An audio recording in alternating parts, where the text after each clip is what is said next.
You're listening to Real Facts on Real Estate with Sean Patrick Maloney. That sounds good.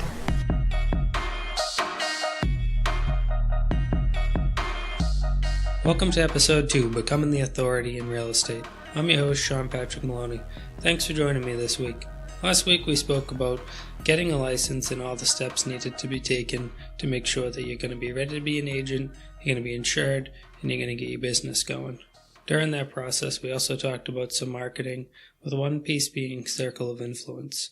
The circle of influence, also sometimes called the sphere of influence, is a group of people that you know that you could call on and they would know your name and they would immediately identify with you. So this can be a lot of different people. First and foremost, we all think of family. So we've got uncles, aunts, cousins, brothers, sisters, mothers, fathers, uncles, all the different grouping of people. Those are going to be some of the most influential people in your life that are able to talk to other people about you because they know so much about you. The next group down will be your friends. Friends can be of all different types. Ones you grew up with your entire life, people we met at a club, to school, to other co-workers. These people here are going to be ones that are going to know enough about us that when they speak to other people, they're going to know that they know about us, so they're going to make really good referrals. The next one down is past clients. At first, this isn't going to be easy because you probably don't have any past clients, but you may have past clients from other jobs that you had that know that you serviced them well, especially if it was a sales-based job. If you had a sales-based job before, your clients in the past become clients in the future. I came out of a tree and landscape company where I was selling all the time. Now I'm selling to the same people except for we're selling homes instead of selling landscape and tree work. So if it's done correctly, you can transition quite a few people from any other job. Lastly, we'll talk about is social influence, which social influence is new. It's not the same as it used to be as far as you knowing these people. Sometimes it's just about them being so saturated with your information that they think they know you and that it eventually builds up a brand for them. So now that we've talked about who your circle of influence is, I want you to take some time and put together a whole list. Preferably do it on the computer so you can put it in a CSV file so that it can be moved around. Or ultimately, if you already have one, please put it in your CRM. And don't continue forward until you get this step done. One of the biggest mistakes made in real estate is to constantly be chasing after the new next thing, but not taking care of the beginning and the basics. Once you finish writing them all down and you got them all in your CRM, move on to the next step. Let's talk about that. One of the best things to do is put in everything into a CRM.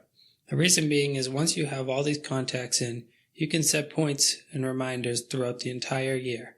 So you can put in calendar events, you can schedule calls, texts, emails. You can put in tasks which will remind you to do different things for the client. And in those tasks, you can write notes so you know exactly what's going on. So I want you to think about that. So first you get those in there. Now we're going to go in and we're going to set those reminders. Remember, it takes about 7 points of contact before someone remembers what you do. So simply calling people once and saying, "Hey, Aunt Sue, I got a job in real estate. You should buy a home for me." It's not going to cut it. What we're going to talk about now is building a plan and setting it up so that you find success and have 7 points of contact throughout the year or more. So let's talk about the different types of contact we have. I'm going to read down the list and then we'll go back over. First we have call. Then we have text. Then we have email. Then we have in-person meetings. In Facebook we have several different things. We have private messages, wall posts, or tagging people in photos. Same thing with Instagram. We have giving someone photo credit, tagging somebody in a photo with us, commenting on their photo. Then the next thing down we have standard mail. And standard mail is one that's been very underutilized now that email came out and actually can go a long way. Nothing goes further than a handwritten birthday note, happy anniversary card, holiday card, new job, tell them that you've been thinking about them. Anything like that in the standard mail really goes a long way because not many people are receiving much more than bills in standard mail. So getting a little nice note or letter is a great thing to get. So let's talk over everything. First and foremost, calls. So I always value different people on different levels. Family and friends and clubs. Each person to me takes a different type of contact. So with friends and family, I usually try to schedule them in for 4 calls a year. That way there I know that I'm at least keeping up with them at the 4 different points of the year. I usually work one in as their birthday. The other ones I kind of do at random.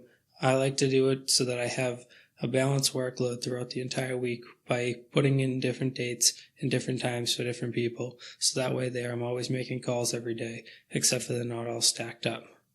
Next one down is text.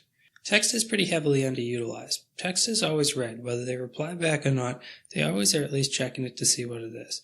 So make sure you send them some texts. Text is something I always use with all my client contacts as well as friends and family. I use it at different levels. Sometimes with the clients, I just like to send them a quick note that I'm not really looking for a response back to, like, hey, I hope the house is going well. Call me if you need me. Something simple like that. Whereas friends and family, some of them I might even write thousands of texts to throughout the year, depending on the level of contact that we have as a family or friends. But again, always at least at a minimum 2 or 3. So again, now we have 4 calls, 2 or 3 of those. So we're already at 7 right there, but you're going to see how we can really stack it up, and we can do it in ways that are friendly, and family will love you, and it'll end up growing relationships throughout your friendships and also growing your business. Next step down is email. I use this one rather sparingly. A lot of people using email for everything, and they're loving to get into auto emails and sending tons and tons of email. My caution with that is just make sure you heavily personalize it if you are going to send a lot of email. A lot of people like to get emails when it comes to when they're doing business with you, but when it's soliciting future business or trying to build a brand with them, if they're written just in general to everybody, it's going to seem pretty heartless. It's not going to grow the relationship you're looking to.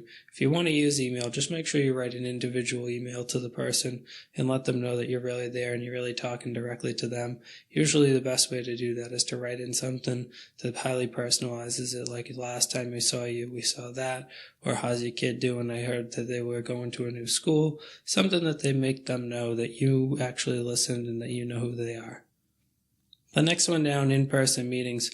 Those is ways so now we can tie these above ones together. Email, text, call may be a way to invite someone to that in-person meeting, which is another point of contact. And you can use it as an excuse to go out and grab some food together. You can go out play some golf. There's a million different things, coffee. You might even invite them into some training if you're somebody that, you're trying to get a recruit in and you're trying to get them to hire into the company. You might invite them to the company training. So in-person visits are going to be your most powerful visits. So using the call, text, email technique, if you use the 3 of those to invite them, now you've got a lot of points of contact leading up to an in-person visit where you can really start to begin to build the relationship, which is going to build them into a client and also get you those referrals that you're looking for. Facebook is another place we can talk to our circle of influence. We can private message them. We can do wall posts. We can tag them. If you're not familiar with them, a private message is basically a text message that goes through Facebook. That one there is a good way of just reaching out to people because often people check their Facebook all day long, so you might be able to get a hold of somebody right there. The next one down is writing on their wall. This one I would suggest only using every once in a while, and only if you're really good friends. You definitely don't want to just go around tagging on people's walls and writing all sorts of things because you're probably going to get blocked and defriended and probably be a little invasive. Like I wouldn't go putting on somebody's wall, hey, buy a house from me. This isn't what we're talking about. None of these messages should be like that. These are all messages where we're really reaching out to them to get to know them better, or to do more one-on-one time with them, take them to lunch and spend time just getting to know them. In time, we're going to work on the real estate talk, but we're not going to bombard them with real estate out the gate. That's not the way to do it. You're never going to get business that way. And the last one is tagging people. Use this one exclusively for great photos and stuff, but it is a great way to bring something up. Like if you find a vintage photo in your basement and you want to post it online and tag them in it, just make sure it's appropriate because people are on there for business and everything. So definitely don't be tagging people and stuff that they'd be embarrassed at work or around their loved ones over. Just make sure you have a good filter on that one. Instagram is very similar. Except for on Instagram, I wouldn't suggest direct messaging people as often on there. The direct messages is more for one-on-one friendships there. But you can definitely like somebody's photos often, post on their wall, as in tag them in a photo that you like, or you can also give them credit for a photo that they took that you posted on your wall. So there's little ways to get in contact with them on there. That one there I would reserve for more of your younger crowd as well, because I think that's who you're going to find on Instagram. Standard mail is still, to me, the most powerful method. A lot of people frown upon it because it's costly, so they say, well, I'm here to tell you again, marketing does not cost money. It returns money. It's an investment, not a cost. So if you're looking at it as a cost, you got to get that mindset broken. You got to move into the investment mindset of marketing. So with standard mail, birthday cards is probably the best still. I think everybody underjudges what a birthday card is worth. I know a lot of people like to go on Facebook and post on somebody's wall, happy birthday. but a handwritten birthday card goes a long way compared to what these online quick little messages go. The next one down is an anniversary. There's a lot of different types of anniversary, like a new job, a new marriage, a new girlfriend or boyfriend, a change in where someone lives, a new pet, or anything like that. Those are always a good time to reach out to them. You get some little congratulation cards and send them out to anybody that you see on there out of your group that has things going on. Facebook is a good place to keep track of this type of stuff. You'll see a lot of people's birthdays listed, as well as people who put up life events. And when you see the life event, that gives you the opportunity to reach out to them. So again, Facebook is a big tool when it comes to keeping in touch with people and making sure that your circle of influence knows you. So lastly, I want to go over what to say when you get a hold of them. I want you to think, instead of thinking that I'm going to sell them a house, I want you to think, how can I better my relationship with this person? So first, we're going to try to invite them out to one-on-ones, which one-on-ones I've already gone over, go to food, get coffee or whatever. But invite them to that one-on-one. And then once you get them at the one-on-one, I want you to challenge yourself to learn all about them. I want you to think like this. The first thing you want to think about when you go on these one-on-ones is, I'm going to listen today and I'm going to learn about the person. Ask them lots of questions about themselves, what they do, how their family's doing, and everything like that. Really start to solidify the relationship. This is a good way to start the whole process and to get people in the understanding of what you do. Next, you're going to work on just slowly but surely introducing the idea of the fact that you do real estate.